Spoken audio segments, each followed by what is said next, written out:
extent, what we're doing today is converting a dream into reality. And it was Michael, well, a bit of a dreamer, but the difference with Michael's dreams is he has a strategic dream and he has a vision in terms of what can be achieved. And when he explained where we're trying to go with this, it actually makes sense from a Noosa perspective about having this broad scale approach to preservation and also restoring, not just preserving. So I don't think Michael's role in this process can be overstated. He's the one who brought a lot of this forward, convinced a lot of people, had the strategy to make it work, and is basically very central to what we're here today to celebrate. So please welcome Michael.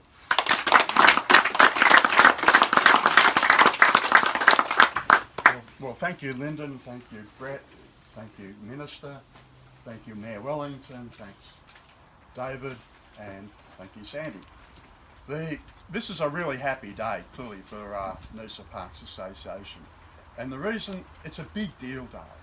It's certainly a big deal for a community organisation to sign up for $1.8 million over a 10-year period. You know, something like $1.2 million for the initial share of buyout and so on, but a further $650,000 towards restoration costs and so on and so on.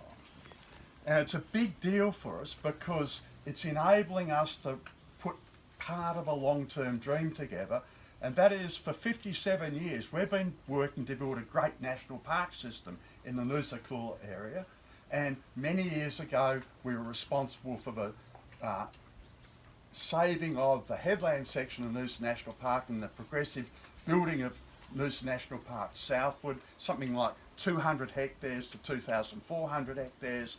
And then after that we were responsible for many, many decades of building Koala National Park from 0 hectares to something like 80,000 hectares. And so we had these two terrific national parks in the Noosa Koala area, the Noosa National Park and the Koala National Park.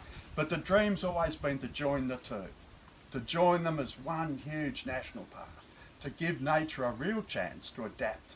And we didn't know about climate change when we started, but we know about climate change now, and it's all about building that big sink of biodiversity to allow adaptation in the face of global climate change and also in face of just the exorbitant growth of population in southeast Queensland. And so scale becomes important, and going to get this Tewantin National Park, once we get it up to 4,800 hectares, close to 5,000 hectares, we're within reaching distance of joining Noosa National Park to Tewantin National Park through to Koala National Park.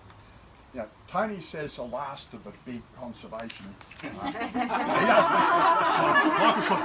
I can assure you, he's got no idea what we've got planned for council, because it's always that last lick is the hardest. And guess what? Council owns part of that land. But this signing today is also the proof, if you like, of a concept that we started taking very seriously in Noosa Parks Association 20 years ago. Up until then, we'd been in the business of lobbying and getting land into national park. And 20 years ago, we could see that that approach by itself wasn't going to be sufficient. And to put it bluntly, we realised we needed dough, money. We couldn't put together the next big chunks without money and big ideas. And so we committed ourselves to getting into the ecotourism game. And we approached and started talking to our long-term partners in national park building, Queensland Parks and Wildlife Service, and they offered us progressively 2 opportunities to get involved in Double Island Point and to get involved in Noosa National Park Visitor Information Centre, and we were basically taking over some of the work that rangers have been doing in both those areas to free up their capacity to get back into the front line of national park management and so on. And it gave us the start to live our values in very practical terms. We're an entirely volunteer organisation. Our volunteer army took over Double Island Point on behalf of Queensland Parks and Wildlife Service. 10 years later, took over the information centre down at Noosa National Park on behalf of Queensland Parks and Wildlife Service, and our basic mantra was, we are going to help ecotourism. And remember the old expression, ecotourism leaves a very small footprint? Well, that was our mantra, but our extra mantra was, and we're going to leave a bigger footprint of national park, because we're going to make money, not only service for those 2 national park outlets, but we're going to do it in a way where we make money. We put it into a land acquisition fund, which in the long run enables us to put money on the table to build a bigger national park. And that's what today is. To put together 1.8 million over a 10-year period is being possible because of a day-to-day effort of a whole lot of volunteers.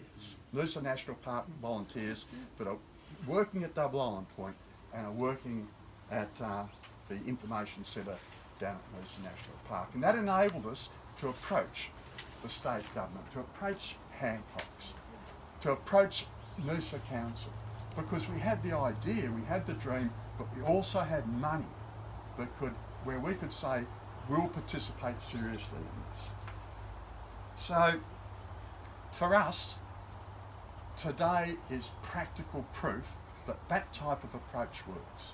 And just to put it in context, when we approached Rod Welford 20 years ago to go up to Double Island Point, there was widespread disbelief among senior public servants across a number of departments that we could deliver. As a community group, we could deliver. They had no hesitation that the private sector could deliver, but we couldn't deliver. And Rod Welford defied, basically, the advice he was giving and gave us that chance. And we've proved it, and today we've proved it. And we've proved that there's not only one model where you can get ecotourism in national parks. Yes, the private sector can do it, but so can community groups working with councils, etc., etc. And we hope, we might just be putting in another expression. We've got an interest in this thing called the Great Walk, which is actually going up through the national park we created. We may actually have an idea or two on how that can be done, and it's an alternative. We believe we're a legitimate and competitive alternative model. We've got no right to anything, but at least we ask that we be considered as a legitimate player. Like my previous speakers, I need to acknowledge and give thanks to a number of people. And so I'm going to start with ministers. Minister Welford, 20 years ago, backed us all the way when nobody else did. Minister Miles, when we approached Minister Miles with this latest proposition, he was fantastic. It didn't need to finish the sentences before he was supportive. And of course, Minister Enoch's going it on, so thank you. It couldn't have happened. This deal couldn't have happened if it wasn't for the leadership from the people at DAF, Department of Agriculture and Fisheries. Noel Playford and I went down for a really seminal meeting with the Acting Director General, Scott Spencer, and his offsider, Barry Underhill. Basically, they said, very quickly, this is a great idea, we'll support it so long as you reach a fair commercial arrangement with Hancock's, and Hancock's are happy. Well, we knew we could do that. We went to see Scott's, that was Scott. Jim Reeves. Jim Reeves. Jim Reeves was the Director General of the department that was then looking after Queensland Parks and Wildlife Service. And it was Nick Weiner and I might be getting, I'm going to come back a step.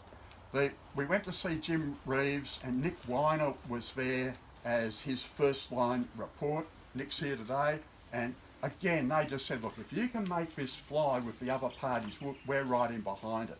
And then, unbeknownst to me at that meeting, reporting directly to Nick was Robert Hughes and at Queensland Parks and Wildlife Service, and his offsider, Lisa Watts, and they were fantastic. And David had been working with, he's here somewhere. I'm not getting emotional. I'm just losing my my memory. But there's two truly impressive public servants, Jeff Brittingham from Queensland Parks and Wildlife Service and Robert Hughes, who was from Queensland Parks and Wildlife Services and now is over with Nick in the Department of Environment and Science. And they've been working with the Parks Association and other parties on this project for something like 15 years. I mean, in those days it was part of a regional, South East Queensland regional forestry team. Barry Underhill was involved for that period of time. So this project goes back a long way in its roots, and there's been some really classy public servants just waiting to make it happen. So I acknowledge Jeff Brittingham, Steve Price and Ben Classen from Queensland Parks and Wildlife Service, Nick Weiner, Robert Hughes and Lisa Watts from DES. Noosa Council, close to home, when we put the proposition to Tony Wellington and Brett the Chastel, again, didn't need to finish the sentences. They could see that it was a great proposition. You know, for every dollar, council was putting in $2 were coming from elsewhere if it all came together. And Noosa Council has quite correctly been spending up to $25,000 a hectare to buy environmentally important land to get into the conservation estate, because that's what land costs around here. This is costing, I think, council about $2,000 a hectare. It's all costing us about $2,000 a hectare compared to $25,000. It's not bad. HQP, well, first of all, the role that the Thomas Foundation, and the Thomas Foundation are really good friends of the Parks Association. The background they did to act as, what would you call it, as almost chaperones and getting the Noosa Parks Association and Hancock's together was really important. So, and then once Brian Farmer and David West and also Mike Robinson from Hancock, once we started working together, it was clear that it was going to be possible to put this deal together. The role of Noel Playford in acting as that elder statesman where we were walking into the senior offices in the Queensland government was crucial. Most of this deal was stitched up pretty quickly, and then something remarkable happened. Once it had been put together at the top, the amount of goodwill and creativity by a whole range of public servants across 3 or 4 departments was just wonderful. We'd go into meetings, it wasn't a case of is this going to happen? It's like, how do we make this happen? And people are just going pop, pop with innovation. Brian Farmer from Hancock being right up at the forefront of the creative ideas to make it happen. I've got to thank, obviously, the management committee of Noosa Parks Association over many years. We're a tight group, and we've got tight corporate memory because we work together and we just plough and plough and plough until we get the job done. There's hundreds of volunteers that have been coordinated, Noosa Parks Association volunteers that have been coordinated, 20 years up at Double Island, 10 years down at Noosa National Park. But the sheer work just to keep volunteers on the job, delivering day after day, week after week, year after year, is phenomenal. And there's a number of standout volunteers who are organising the volunteers. And I mentioned them briefly: Kay Cartwright, Valerie Williams, Liz Smith, Mercedes De Campo, John Stanbridge and Glenn Gloster. And finally, there's hundreds of volunteers involved over long periods of time that have made the $1.8 million possible, and all this deal's coming together because a good idea and money was put on the table. So, on behalf of Noosa Parks Association, I thank everybody from the organisations involved, the key parties. You wouldn't be here, you wouldn't have been invited unless you've been part of the solution. So thanks very much. And without further ado, I think Minister and Tony, I think we're ready to sign the document, aren't we? Yeah. We